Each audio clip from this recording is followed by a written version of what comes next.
Cuán firme cimiento se ha dado a la fe de Dios en su eterna palabra de amor. Con el propósito de compartir con usted todo el consejo de Dios, le presentamos A través de la Biblia, un análisis de la Biblia, libro por libro, que nos ayudará al crecimiento de la vida espiritual. Estos estudios fueron diseñados por el Dr. J. Vernon McGee, destacado maestro y expositor de la Biblia. Le invito a que nos acompañe en este fascinante recorrido de A través de la Biblia. Cuán firme cimiento la palabra de Dios. Me da mucho gusto saludarles y darles la bienvenida. Les habla Lemuel La Rosa y les saludo a nombre de todo el equipo internacional de este programa que trabaja diariamente para alcanzarles estos espacios que tenemos la esperanza, y oramos a Dios por eso, tenemos la esperanza que sean nutritivos para su vida espiritual y le edifiquen. Nos gustaría mucho saber si cumplimos con esa finalidad, y la manera de saberlo es que nos escriba una carta a la dirección que daremos al finalizar el programa de hoy. ¿De acuerdo? Esperamos que nos diga cómo le está ayudando este programa al crecimiento y fortalecimiento de su vida. Damos gracias a Dios por la oportunidad que tenemos hoy de abrir la Biblia en el Nuevo Testamento. Primera carta de San Pablo a los Corintios, capítulo 6, y vamos a recorrer juntos desde el verso 3 hasta el verso 20. Primera de Corintios 6, 3 al 20. Qué buena oportunidad que tenemos ahora entonces de abrir la Biblia y hacerlo en forma conjunta. Nos dice Juan Astorga, de Florida, Estados Unidos, que hoy estaba escuchando a través de los archivos de una emisora de radio en mi PC llamada oneplace.com, y me resultó de gran bendición oír unos comentarios acerca de este curso de 5 años, por lo que pude apreciar en las grabaciones en las voces de Lemuel y Samuel, si no recuerdo mal.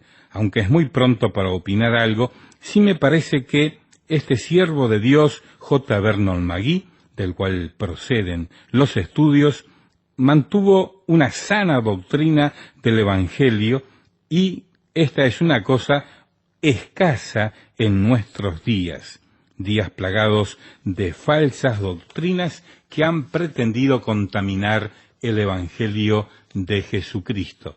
Desearía que me envíen los estudios, folletos y materiales que me puedan servir para apoyar este crecimiento de mi vida espiritual. Vamos a orar. Señor, gracias por tu santa palabra, y pedimos que nos guíes hoy al estudiarla juntos. En el nombre de Jesús. Amén. Continuamos nuestro estudio hoy del capítulo 6 de esta primera epístola del apóstol San Pablo a los Corintios, que apenas logramos comenzar en nuestro programa anterior. Y decíamos que los problemas y las diferencias que ocurren dentro de la iglesia nunca tienen que ser presentadas ante los incrédulos. Las diferencias que pueden aparecer individualmente tienen que ser adjudicadas entre los mismos creyentes.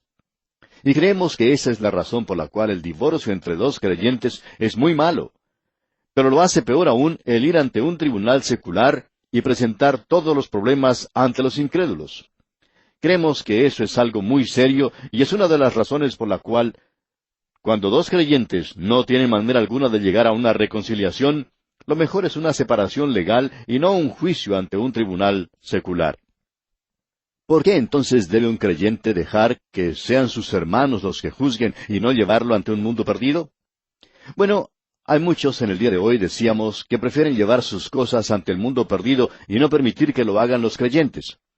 Esto únicamente tiene que ver cuando es algo que se relaciona con otro creyente, pero no le prohíbe al creyente que vaya a los tribunales cuando tiene algún problema con un incrédulo. Y el apóstol Pablo nos da aquí 3 razones por las cuales él muestra la capacidad del creyente. Ahora vimos que si usted es un creyente, entonces usted tendrá parte en el juicio que vendrá sobre esta tierra cuando el Señor regrese. Y no hablábamos aquí del gran trono blanco. Los perdidos son los que tendrán que presentarse ante Cristo y están corriendo en esa dirección ahora mismo. Pero debemos comprender que esto se relaciona con la adjudicación de los asuntos de este mundo hasta la eternidad. Por lo menos así pensamos nosotros. Y el apóstol Pablo dijo al joven predicador Timoteo, allá en su segunda carta al joven Timoteo, capítulo 2, versículo 12, le dijo, si sufrimos, también reinaremos con él. Y creemos que eso es lo que se quiere decir aquí en este pasaje de esta primera epístola a los Corintios.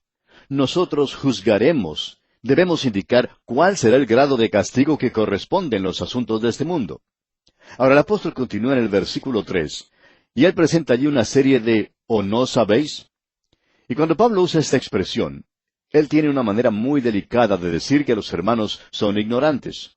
Y así es en realidad. Y él dice entonces en el versículo 3, leamos, ¿o no sabéis que hemos de juzgar a los ángeles?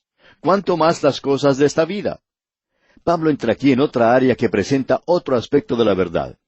Y si usted nos permite que le digamos un secreto, y esperamos que no se lo cuente a nadie más, solamente esperamos que quede entre usted y nosotros.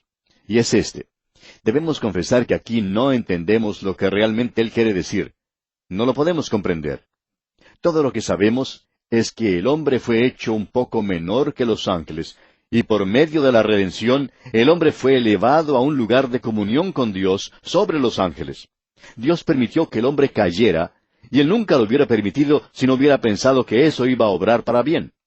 Y permite que el hombre llegue a una posición superior. Así que ese dicho que existe que dice que el ave con el ala rota no puede volar más alto, pues no es verdad, no es aplicable en este caso. Porque aquí vemos que puede volar mucho más alto. Nosotros, los hombres, vamos a estar sobre los ángeles, vamos a juzgarlos, los vamos a tener bajo nuestras órdenes. Ahora no entendemos esto y por favor, no se lo diga a nadie porque hay personas que piensan que nosotros podemos entender todo. Bien, aquí se nos da otra razón, y para verla tenemos que ver el versículo 9, donde el apóstol Pablo nos presenta otro de sus ¿o no sabéis? Pasemos al versículo 9 de este capítulo 6 de la primera epístola a los Corintios. ¿No sabéis que los injustos no heredarán el reino de Dios? No erréis, ni los fornicarios, ni los idólatras, ni los adúlteros, ni los afeminados, ni los que se echan con varones. Ahora deseamos que usted preste mucha atención a lo que vamos a decir porque es muy importante.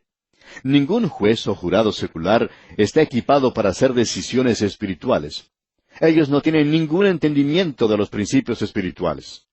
Y esa es la razón por la cual un problema que concierne a las iglesias y a los creyentes nunca recibe una solución apropiada cuando llega a los estrados jurídicos seculares. ¿Por qué? Porque el juez que se encuentra presente no comprende los asuntos espirituales. Él puede saber mucho en lo que a los libros de la ley se refiere, pero él no puede llegar a hacer una decisión espiritual porque no tiene discernimiento en esas materias.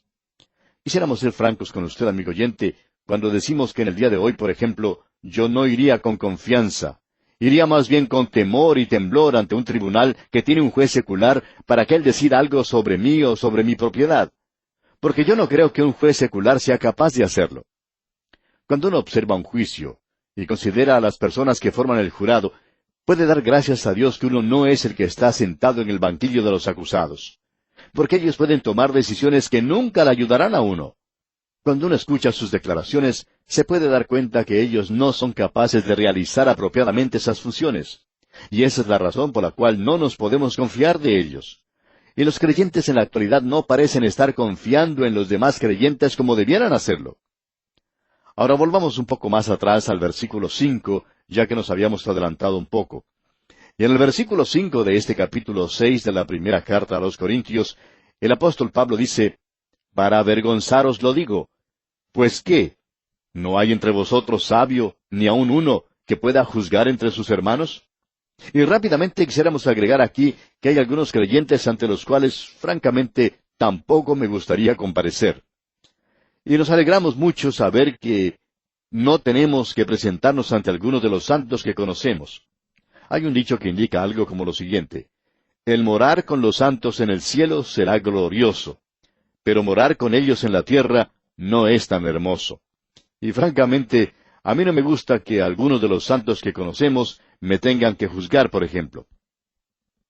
Algunos lo están haciendo y eso es algo que no puedo controlar, pero creemos que ellos han errado el blanco.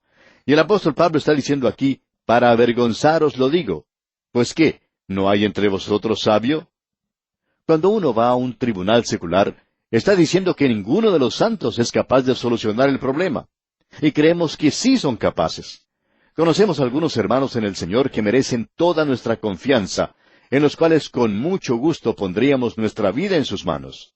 Y estamos seguros que ellos pueden llegar a una decisión justa. Ahora, ¿por qué tiene el creyente la capacidad para juzgar?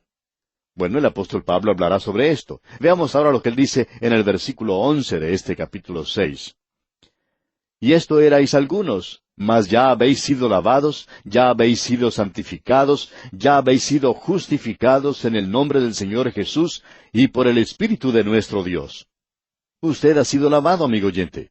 Y allá en su carta a Tito, capítulo 3, versículo 5, dice, nos salvó, no por obras de justicia que nosotros hubiéramos hecho, sino por su misericordia, por el lavamiento de la regeneración y por la renovación en el Espíritu Santo. Hemos nacido de nuevo, hemos sido lavados, y la misericordia de Dios nos ha buscado y nos ha tocado. Y lo interesante aquí es que nosotros debemos saber cómo extender nuestra misericordia. Nosotros podemos ser misericordiosos. Aun cuando David había sido lavado y perdonado por Dios, él no estaba dispuesto a perdonar a su hijo Absalón en forma total. Y en el día de hoy nosotros debemos reconocer que hay muchos creyentes maravillosos que han sido lavados y en los cuales nosotros podemos confiar. Luego Pablo dice, santificados. Ahora, la santificación aquí, en esta primera carta a los Corintios, es de dos clases. Es presentada en nuestra posición, es decir, cuando nosotros estamos en Cristo. Quiere decir que Cristo está de nuestro lado e incluye a todos los creyentes en Cristo. Quiere decir que si un creyente me tiene que juzgar, entonces yo tengo que estar dispuesto a poner mi confianza en él. O sea, debo confiar en mis hermanos. Una pequeñita andaba por la calle cargando un niño bastante pesado en sus brazos. Alguien que la observaba le dijo, «Pequeña, ¿no es ese niño demasiado pesado para ti?» «No», respondió ella, «es mi hermanito». Y eso, amigo oyente, constituía toda la diferencia. El niño para ella no era pesado porque era su hermano. Y yo debería estar dispuesto a hacer así por uno de mis hermanos. Yo estoy en Cristo y Cristo está en mí. Somos hermanos. Ahora, el tercer punto que el apóstol presenta es que hemos sido justificados. Sus pecados ya han sido perdonados como lo han sido los míos. Él ha sido declarado justo, tal como me ha sucedido a mí. Y él ha sido declarado inocente ante el trono de Dios. Allá en su epístola a los Romanos, capítulo 8, versículo 33, dice el apóstol Pablo, ¿quién acusará a los escogidos de Dios? Mas al que no obra, sino cree en aquel que justifica al impío, su fe le es contada por justicia, dice en el capítulo 4 de la misma epístola a los Romanos, versículo 5. Ese hombre sabe algo acerca de la fe, y yo pienso que él puede tratar mi caso mejor que ninguna otra persona. Notemos ahora lo que dice aquí el apóstol en el versículo 12 de este capítulo 6 de su epístola a los Corintios. Todas las cosas me son lícitas, mas no todas convienen. Todas las cosas me son lícitas, mas yo no me dejaré dominar de ninguna. Hay muchas cosas que el creyente puede hacer, pero que no son lícitas de hacer. Yo podría mencionar muchas de ellas, y el apóstol Pablo menciona algunas en los versículos 13 hasta el 15. Leamos estos versículos 13 hasta el 15 ahora. Las viandas para el vientre, y el vientre para las viandas. Pero tanto al uno como a las otras destruirá Dios. Pero el cuerpo no es para la fornicación, sino para el Señor, y el Señor para el cuerpo. Y Dios, que levantó al Señor, también a nosotros nos levantará con su poder. ¿No sabéis que vuestros cuerpos son miembros de Cristo? ¿Quitaré pues los miembros de Cristo y los haré miembros de una ramera? De ningún modo. Sería bueno que alguien pudiera comunicarse con los jóvenes de nuestros días que están viviendo juntos sin haberse casado. Una pareja llegó en una ocasión ante un pastor y quería hablar sobre la posibilidad de entrar al servicio cristiano. Ahora ellos no estaban casados, pero sí vivían juntos. El pastor les indicó que lo primero que debían hacer era casarse, y preguntaron ¿por qué? Les contestó el pastor, porque Dios así lo ordena. Y esa es la forma en que Dios quiere que se hagan las cosas. Y hasta cuando estos jóvenes estén dispuestos a obedecerle en este punto, no podrán servirle en ninguna otra forma. Continuemos ahora. Y dice el apóstol Pablo en los versículos 16 al 18 de este capítulo 6 de su primera epístola a los Corintios, ¿o no sabéis que el que se une con una ramera es un cuerpo con ella? Porque dice, los dos serán una sola carne. Pero el que se une al Señor, un espíritu es con él. Huid de la fornicación.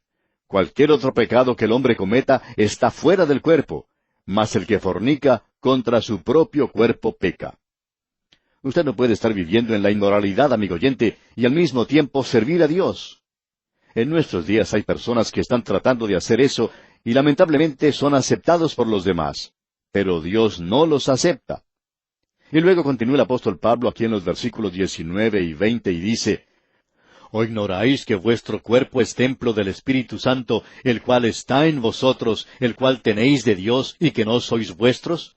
Porque habéis sido comprados por precio. Glorificad pues a Dios en vuestro cuerpo y en vuestro espíritu, los cuales son de Dios. Y aquí tenemos una declaración sumamente importante, una verdad destacada que muchos creyentes no quieren hoy en día aceptar. Y esto nos lleva ahora al tema del matrimonio. Vamos a hablar del tema del sexo, y creemos que probablemente lo haremos de una manera un poco más digna de lo que se está haciendo en el día de hoy. La razón para ello es que seguiremos aquí lo que Pablo está diciendo. En realidad, el tema que tomamos aquí es el de los problemas que existen en el matrimonio hoy en día. Pablo les dio a los creyentes de Corinto un conocimiento espiritual por medio del cual ellos podían resolver los problemas que estaban relacionados con el sexo en el matrimonio. Leamos el primer versículo de este capítulo 7 de la primera epístola a los Corintios. En cuanto a las cosas de que me escribisteis, bueno le sería al hombre no tocar mujer. Ahora ellos habían escrito a Pablo sobre este asunto, y Pablo se demoró bastante tiempo en llegar al mismo. Usted tiene que haber notado que él habló sobre todos los demás problemas antes de entrar en este asunto. También podemos ver que Pablo no muestra disgusto alguno aquí cuando trata de este tema, porque él lo está haciendo de una manera franca y audaz. Pero antes de entrar en el texto y tratar del asunto, creemos que deberíamos probablemente considerar dos asuntos a modo de introducción. Uno de ellos es una pregunta y el otro una explicación. En primer lugar, la pregunta, ¿se casó Pablo alguna vez? Ahora, si él nunca se casó, entonces en su explicación él está hablando teóricamente, no está hablando por experiencia. Pero Pablo, creemos nosotros, nunca hizo algo así. Él siempre habló basándose en su propia experiencia.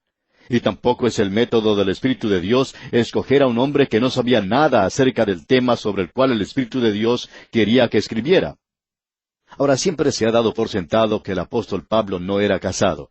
Y la razón para pensar así la encontramos en el versículo 7, donde él dice, «Quisiera más bien que todos los hombres fuesen como yo, pero cada uno tiene su propio don de Dios, uno a la verdad de un modo y otro de otro».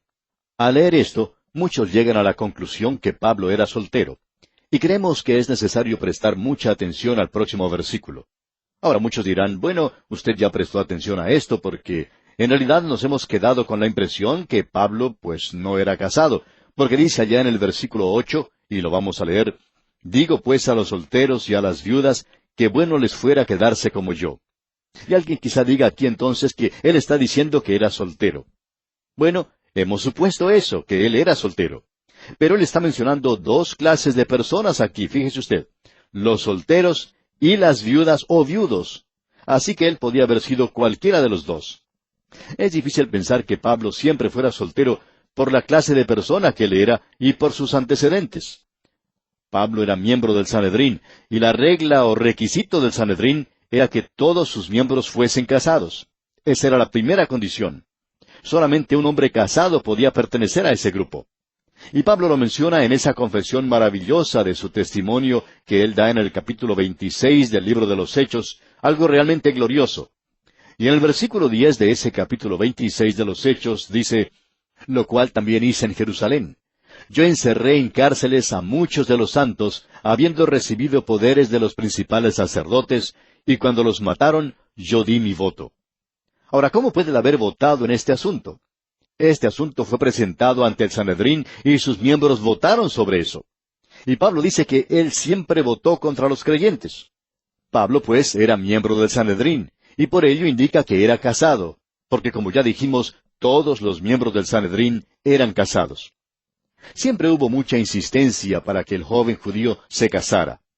En Mishnah se dice que los jóvenes lo hacían a la edad de 18 años.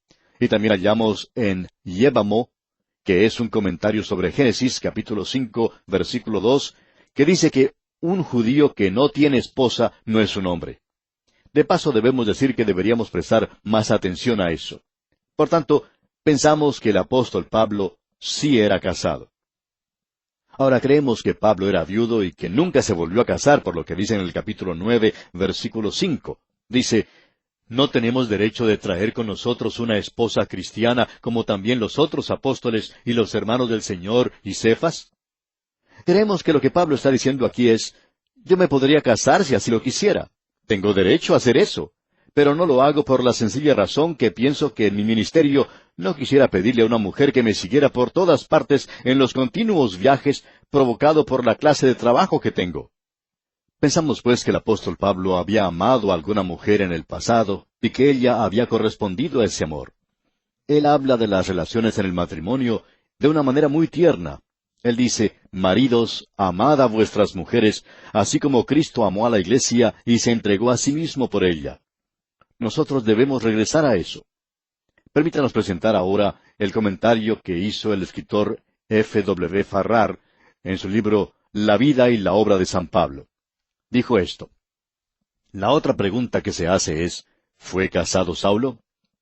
¿Tuvo él el apoyo de un corazón amante durante las tremendas luchas de su juventud?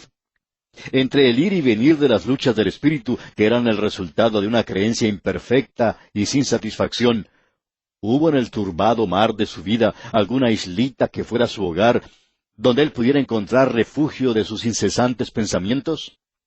Aunque poco conocemos de sus relaciones domésticas, y aunque fue poco lo que él quiso mezclar sus intereses privados con las grandes verdades espirituales que ocupaban su alma, me parece que debemos contestar esa pregunta en forma afirmativa. Hasta aquí el comentario del autor F. W. Farrar. Y podemos agregar que esa es la posición que toman muchos de los expositores de las Escrituras, que este hombre Pablo había sido casado, y que su esposa probablemente había fallecido. Pablo nunca hizo referencia alguna a ella, pero sí habló en forma tan tierna de la relación matrimonial que nos hace pensar en que él había sido casado. Ahora, la próxima cosa que queremos decir en nuestra introducción no es una pregunta, sino una declaración. Y es que nosotros debemos comprender cómo era Corinto en esa época, porque si no lo hacemos, entonces caeremos en la trampa de decir que Pablo está ensalzando la condición de soltero sobre la de casado. Uno tiene que comprender lo que ocurría en Corinto en esos días para saber de lo que Pablo está hablando aquí. Pero dejaremos esta consideración para nuestro próximo programa porque nuestro tiempo ya se ha agotado. Sin embargo, contamos con su fiel sintonía para la continuación de este interesante estudio de la primera carta del apóstol Pablo a los Corintios. Será pues, hasta entonces, amigo oyente, que el Señor continúe bendiciendo su vida en forma abundante. Lamentablemente el tiempo se nos ha terminado. ¿Qué le ha parecido el programa? Nos gustaría saber cómo le ayudó. En pocos segundos más le daré la dirección para que nos escriba. Usted puede escuchar, a través de la Biblia, de lunes a viernes, en esta emisora y en este mismo horario. Será un grato placer poder enviarle las notas y bosquejos de este programa. Estos libritos, sin costo para usted, le ayudarán a seguir paso por paso los estudios en cada libro de la Biblia. Su apoyo a este programa es muy importante para que podamos continuar día tras día con estos estudios bíblicos por radio. Pedimos su apoyo en oración y con sus ofrendas y donaciones, para que podamos continuar en esta emisora.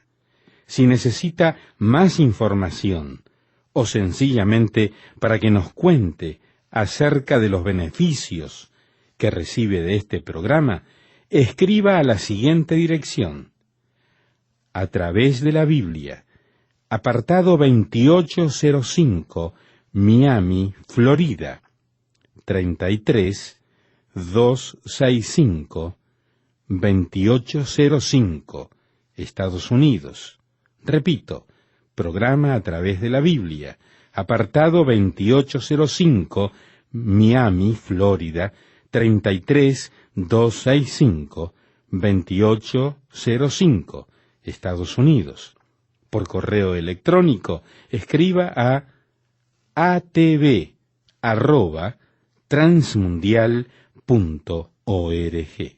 Telefónicamente puede llamarnos ahora mismo gratuitamente al siguiente número: 1-800-880-5339. 1-800-880-5339. Amigo y amiga, nos tenemos que despedir ya mismo. Pido a Dios que le bendiga. Este programa es producido bajo los auspicios de Radio Transmundial. Todo lo pagó Cristo, quien por mí libremente derramó su sangre carmesí.